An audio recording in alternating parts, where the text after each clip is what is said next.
Hi, I'm Jessica King, and I'm here to remind you that there is life after love bombing. No matter how toxic your past relationship, you are not broken. You are beautiful, whole, and deserving of healthy, balanced love. I'm here to share my story. I am an empath who was taken in by a vulnerable or covert narcissist who absolutely turned my world upside down. I became ill, confused, and deeply unwell, but I'm happy to say I never lost connection to my spirit. I am not a victim. I am a healer, and I believe that if you were guided to this channel, you are too. Sometimes we have to experience the darkness to know the light. So healers, let's heal ourselves so we can uplift the world.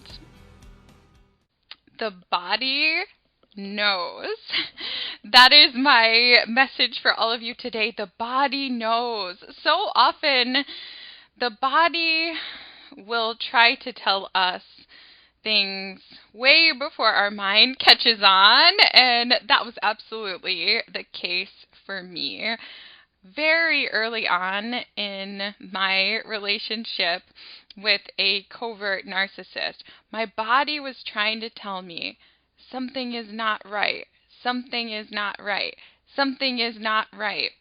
But throughout my life, I feel like I stopped trusting my body. I feel like I stopped trusting the signals that my body was giving me. And if you're listening to this, my message to you is trust what your body is telling you. If every time that you go around somebody, you feel a sense of dis-ease or anxiety, or you don't feel well in that person's presence, or like me, if every time a certain person comes around, you feel a sense of fear or dread or panic, please trust that feeling and have the courage to distance yourself from that individual. Because no matter what title you put on that individual, if your body is not well in their presence, then they are toxic for you. And as empaths, it's so important for us to begin to trust ourselves more than ever before. And often that can begin with trusting in the sensations of our body and learning to make sense of those sensations, because our physical body is actually an instrument for our intuition. In today's video, I want to explain to all of you some of the physical symptoms that I experienced way before I ever figured out that I was in a committed relationship with a covert narcissist. So let's begin. Let's just jump into talking about these physical symptoms. And I'm so curious if any of you have also experienced these physical symptoms or other symptoms. Let me know in the comments below. Well, the first symptom that I noticed was, of course, what I just had said, which is like I would get a bad feeling whenever this person came around. Now, in the very beginning stages of the relationship, during the love bombing stage, I would get kind of a high when this person came around. And so I think it really confused me when things started to take a turn. And once I started to feel anxiety in this person's presence, I sort of convinced myself, oh, no, it couldn't be because of this person, or, oh, no, like maybe this person is just having a bad day and you're just picking up on their stress from work. But it persisted, you guys. And even the narcissist himself actually started to point out to me, how come every time that I reach out to touch you, you jump back? Or, how come you seem to step back when I step in the room, or stuff like that. And I would actually get like a feeling, like a sinking sensation in my body when I would hear him put his keys in the door. It was like a feeling of dread or panic as the relationship progressed every time that he came around. So my body was trying to tell me, but in terms of like the medical sort of physical symptoms, I guess the first one that I noticed was difficulties with sleeping.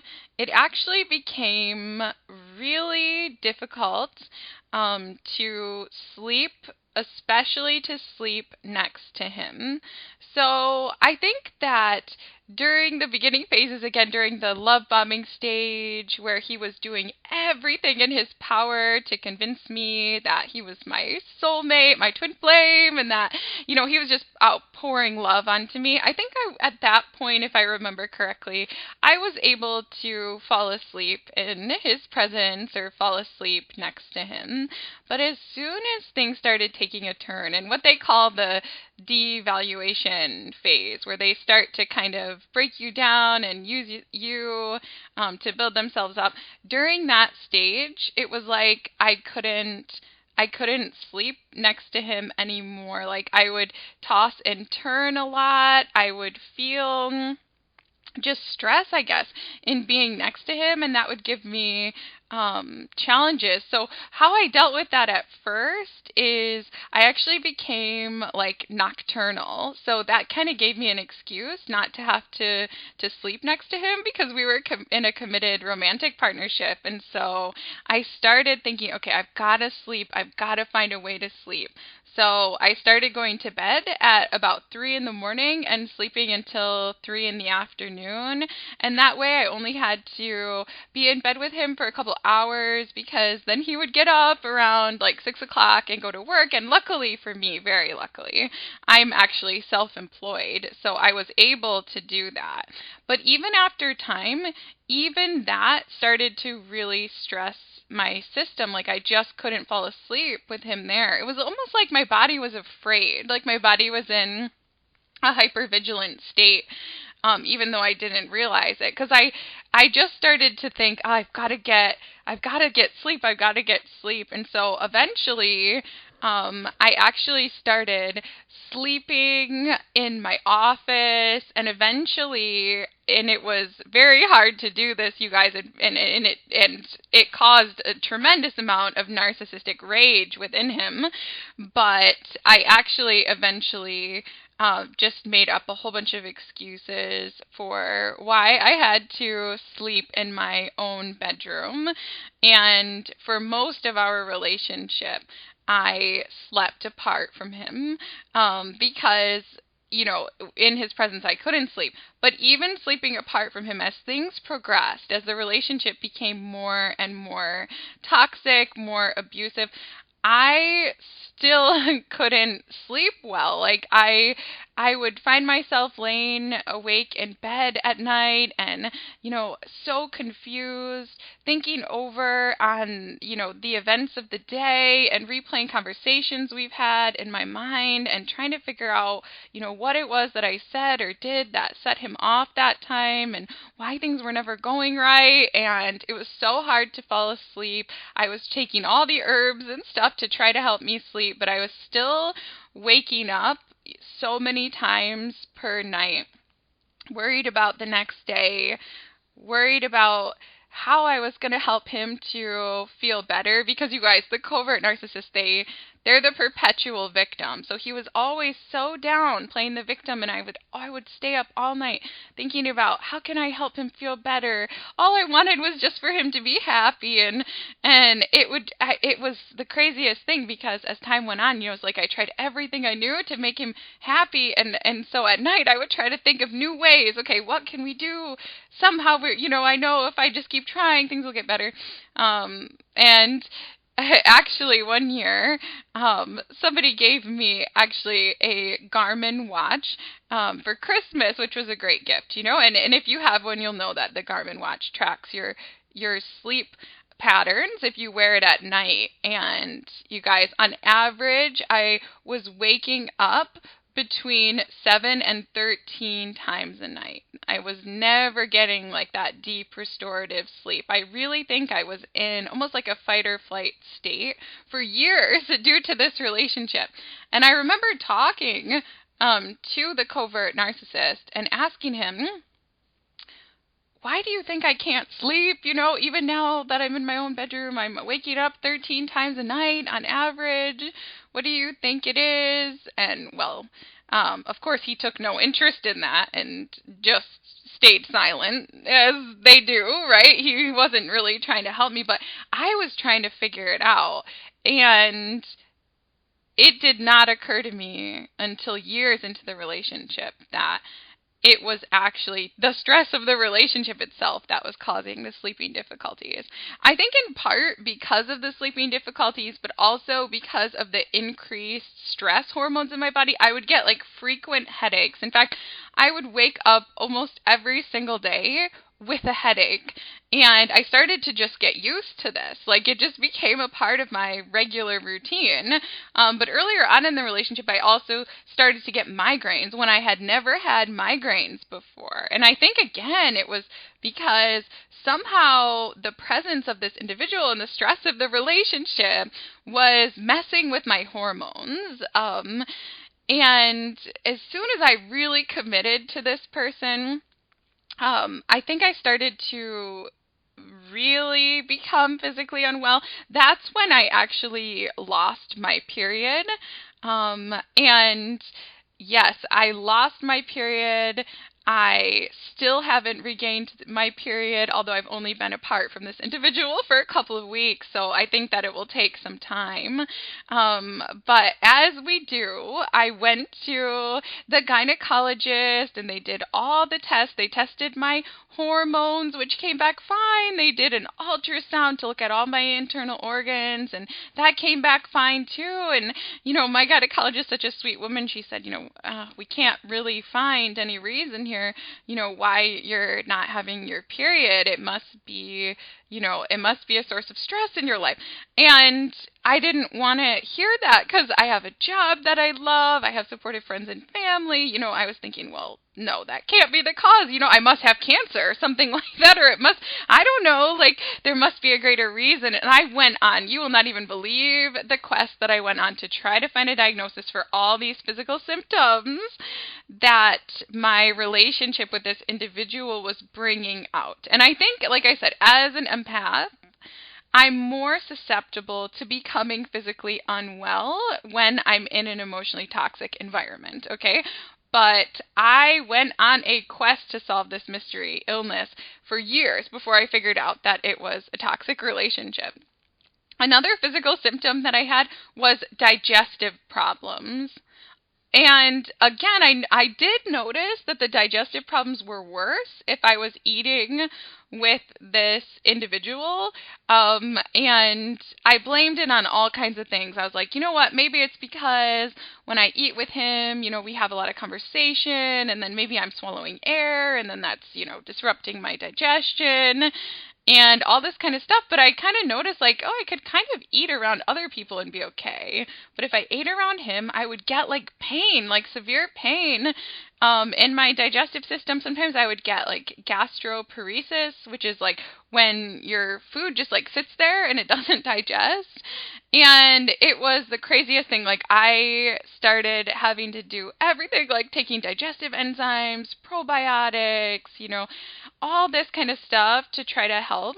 And it still didn't work. Whenever I would eat with him, it's my body just was so on edge that it refused to digest. And so I eventually developed all these crazy things around eating to try to sort of get nutrition without having these digestive problems. And so I eventually even took on eating just one meal a day, and I would always do it during some time that he was at work or wasn't there and stuff, just so that I could get the food in my system and just try to digest. Another physical symptom that I had was teeth grinding, and this one really threw my mind for a loop. I went to the dentist and they said, your teeth are being destroyed. You're doing terrible teeth grinding in your sleep. And I said, that can't be the case. Like, there's no way. Why would I be doing that? And they said, well, it's probably due to the stress in your life. And I thought, what are you talking about? I'm doing work that I love, I exercise, I have friends, I have hobbies, I feel creatively inspired. What are you talking about? Like, this toxic stress in my life that's destroying my teeth, and I just couldn't. I was like, I just don't think that's the case. And so I looked like for all these other reasons of teeth grinding, and I was like, oh, maybe I've got a parasite, maybe it's this or that, because I don't have this stress in my life. And again, like, now that I've come to see the light and I realize how much stress I was under due to this dynamic, of course I was going to be grinding my teeth in my sleep. But for years, like, I was so confused as to why that was taking place. Another symptom that I had was fatigue, just profound fatigue. I think part of it was because of the sleep disturbances, but part of it is because the covert narcissists, they just exhaust you because their presence is so deeply felt. Like, they're always pulling you into their problems, and they're always pulling you into their dramas, and they're always like behaving in ways, whether it's through their mannerisms or their facial expressions, all these subtle ways. They're always trying to get energy from you. Like, they're always trying to get attention from you or sympathy from you or all these things. And if you give it to them, and did I ever give it to him? Oh my gosh, like, did I ever? Like, if you give it to them, then they take it, and they will take your energy. Like, they will take any energy, any attention that you are going to give them. And the more you give them, the more that they want. And I used to just give him, just for hours, like, I would give him these pep talks, like, you are awesome, you are so talented, like, you are so gifted, like, you are, you can succeed, just keep trying, like, I'm so sorry, the world has gotten you down. Like, I would just build him up. Like, I was like his personal motivational speaker. Like, I don't even know, I was like his personal trainer. I was like his personal coach, his personal cheerleader. Like, I would just build him up. And then at the end of the day, I would be exhausted. Total, like, I had symptoms of burnout. I just kind of got used to it. I just kind of got used to the fatigue. And I would notice, like, as I took time away from him, or if I had time away from him, well, I seemed to be sleeping better.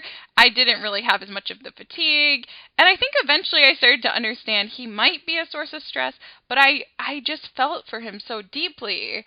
And I just kind of don't know. I don't know. Like, I would always think back to the love bombing stage and be like, no, he loves me. No, he's built me up. Like, no, his love has healed me. Like, he couldn't be bringing me down. But the fatigue really set in, you guys. And along with the fatigue, I would also get, like, muscle and body aches, really profound. Like, especially if there was a particularly toxic day the day before. Maybe one where there was just a lot of gaslighting, or I was just, really just made to feel that I wasn't trying hard enough, or I was a bad partner, stuff like that. I'd wake up the next day and just, like, my tissues would hurt. Like, literally, like, the tissues of my body, my muscles, like, they would hurt. Like, my body, I think, was just like, come on, like, come on. But I just wasn't seeing it. I also got, and again, it's just been a couple weeks for me since I've been free of this individual, but I also got, like, severely swollen lymph nodes. I mean, to the point that I began to look almost like a cancer patient. The lymph nodes in my neck were so swollen. And I remember looking at, like, Louise Hay's work and looking into spiritual sources, like, what causes the lymph nodes to swell like this? And I remember reading, like, it's a lack of joy. That's what I believe it said, like, a lack of joy. And I remember thinking, like, well, I'm pretty joyful. Like, I really am, And I remember thinking, well, where could this lack of joy be coming from? And I just didn't want to see it. Like, I just didn't want to see that it was him. Like, I just wanted him to be my everything. I wanted him to be my soulmate like he said he was. And, but it was him. It was him. It was him. It was him. And just after being apart from him a short time, I've just noticed this lymph node starting to go down. Another thing that really, really got quite serious in terms of the physical symptoms was that I started to develop neurological problems. I think, again, this might be tied to not getting restorative sleep for years due to the stress. But I started to have all kinds of different, altered states. I started to get, tremors, jolts in my body. I think, again, this may partially be due to just trauma itself, but the thing that really stuck out to me is I started to have these periods where I would, lose language. I couldn't read, I couldn't write. It was just, my brain was, I think, just breaking down from the stress. A couple of times I also experienced irregular heart rhythms, my heart skipping a beat or going really fast, for a time period, and then beating irregularly. And again, you guys, I sought out so much medical testing to try to figure out what this was. And a few different people did suggest to me, it might be stress, but I just couldn't see that. I live such a spiritual life. I was meditating. I felt so connected to the universe. How could, with all that mindfulness and stuff, how could it be stress? But the stress, you guys, I think it was threatening my life. Like I said, a couple of times, I'd be listening to him, I'd be listening to his talks about life in the world and how it's all against him and stuff. And I would literally feel my heart stop for 10 seconds, 30 seconds. And what's funny is he projected this sort of thing onto me.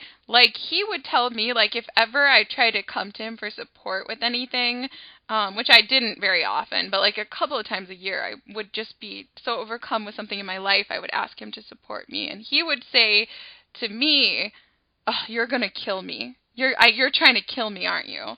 Because when I hear you talk about your problems, it's my heart just beats out of control. And you know that, in my family, there's a history of heart attacks. And how could you do this to me? How could you burden me with your problems?" So now I realize that that's some crazy gaslighting stuff, but because actually he was killing me, with his energy, and oh my goodness. But yes, I did experience heart problems. I also experienced changes in weight and disrupted eating patterns. And so during the time that I was with him, I lost about 25% of my body weight. At times, I think being quite underweight, actually, or quite even frail. And I think to cope with the stress of the relationship and the commitment that I had made to him, and I had just trouble with eating. I eventually completely lost connection to my body. I think that to cope with the stress of everything, I became disassociated from my body, so I really didn't experience any hunger. I totally lost the regular, it's when you're in a fight or flight state or you experience an intense trauma, your body doesn't really crave food. It's kind of the last thing. Your body's just trying to survive. And so, yes, I would eat every day because I knew I had to.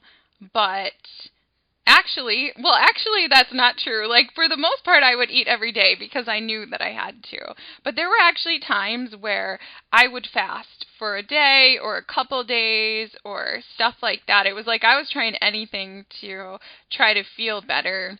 But yes, I definitely experienced disturbed patterns of eating. Early on in the relationship, I experienced emotional eating, in the sense where it was I couldn't, at first he had been so loving to me, and so I just wanted that to continue. And when the devaluation phase first started, I just wanted to feel good again because I had felt so good, so high. Like, you know what I mean? Just in such a heightened state during the love bombing stage. And at first, like, I sought out trying to feel better by having, like, I would crave, carbohydrates, I would crave sugar, and so I wanted to still feel good in his presence. And so, like, when I was with him together, we would go out to, whatever, the corner store, and we'd get, like, candy or ice cream, or, like, we had a lot of treats together. And I think at first that allowed me to still feel kind of good around him, even though in subtle ways he was starting to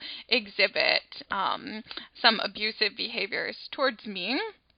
As the relationship progressed, and in my case, I was with this individual for about 6 years, and as the relationship progressed, I think I felt more and more out of control, and so I sought to try to make anything in my life predictable that I could, and so that eventually turned to food, and so I would go long periods, and it was just like I just felt so unstable in my home life around this person. And so I'd be like, okay, I need something I can count on. So I got really rigid with food. I would, how it kind of expressed for me was eating at the same times every day. Like, I have to eat at this time. And because I did realize that he was the source of my digestive issues, and he realized that too, and he didn't like me having those digestive issues because then I couldn't give him as much narcissistic supply and attention. So he eventually would leave me alone when I ate. So that would be like my only time of day when I was like totally, like I knew like, okay, I can just be by myself. So I developed all these weird things around food. Like I had to eat at the same time every day so that I would know, okay, he'll have something else to do at that time. I can finally be alone. I can finally be away from him. And then I started eating really, really slow to try to extend the time that I had to myself. And I needed to make my food predictable. I felt like somehow if I could just get my nutrition right, maybe everything would be okay. So I started using Chronometer and stuff like that, which is basically like this website where you can track your nutrition. And I would design my diet so that I would get 100% of my nutrition every single day. And I just somehow thought that everything would be okay if I did that. And I knew that I was developing some weird disordered stuff around food to cope with some sort of stress in my life. But again, I couldn't figure out for the longest time, like, what that source of stress was. But I remember one time, like, I would pretty much eat like the same stuff every single day, right? Because I needed to get 100% of my nutrition. And so I would use a lot of times like the same plates, the same bowls, like stuff like that. And I can remember one time, that he like used earlier in the day my bowl that I would normally use like to eat and stuff like that. And I remember like feeling a tear come to my eye, like I felt like completely like hopeless.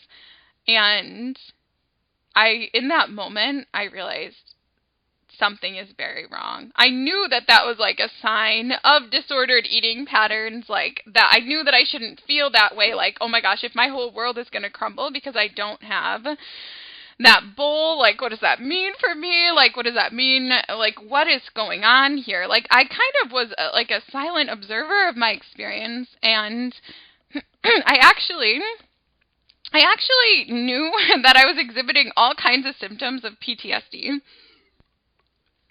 and trauma and stuff, but I just didn't know why.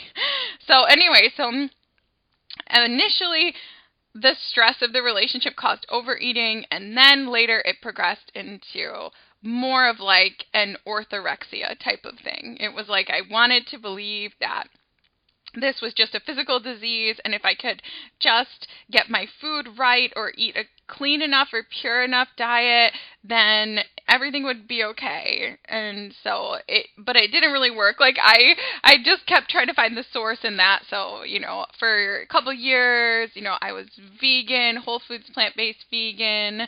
Then the neurological parade, that's what I kind of call it, or neurological carnival of symptoms started coming on. I became keto, all these different things. And it would always make me feel a little bit better for a while, but then the toxicity would just build. And I think it would build even more because the covert narcissist would get really annoyed when I was doing these different dietary protocols and stuff because it would take my energy and then I wouldn't have as much to give to him. So the abuse and devaluation, it would get worse. And so then I would just try harder and harder, and that became a problem. And, as things progressed after years of this stress on my body, I actually developed a systemic autoimmune disease, and that is how serious this can get, you guys. So what I wish I would have done, looking back, is I wish that I would have listened to my body in the early stages. And I wish I would have listened to that subtle feeling of disharmony, of dis-ease when I was in his presence, and just given myself permission to step away. Even though at that time I would have never known, that he was a covert narcissist or that our relationship was becoming toxic. I wouldn't have known it logically, but sometimes I think we don't need to know logically. Sometimes we just need to trust what our body is telling us. And even during the love bombing stage, I will say I felt a darkness and I felt a dis-ease. Like when I was engaged with him in intimacy, and it was a profound darkness. And my body really didn't like it, but I would always convince myself that wasn't happening. But it was happening, you guys. And so my message for you today is listen to your body. Don't let it get as bad as it did for me.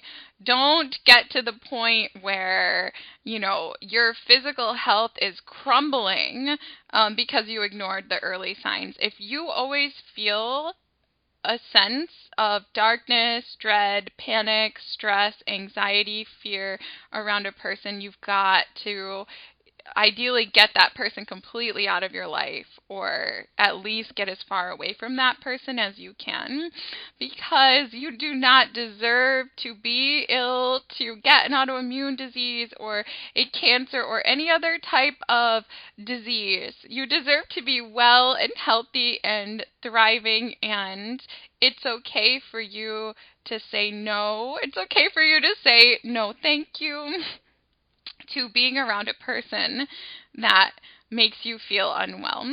So anyway, thank you guys for tuning in today and listening, and let me know in the comments below. Have you experienced any physical sensations that are not so great as the result of being around someone who you think might be a covert or vulnerable narcissist, or just any other form of toxic individual? If you did experience these symptoms, what were they and what did you do about them?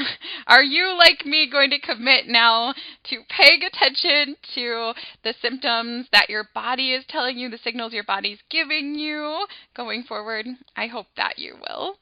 Thank you all for listening today. Have a great day, and remember that healing is possible and healing is your destiny. Have the courage to heal yourself, because you're here to first heal yourself and then help other people heal too. And I believe we all experience these relationships so that we can help to uplift the world, because ultimately sometimes we do have to experience the darkness to really know the light and to begin to find our power. So go out there, be empowered, heal yourself, and then offer your amazing vibrancy and healing energy to others. Thank you again for being here today, and have a great day.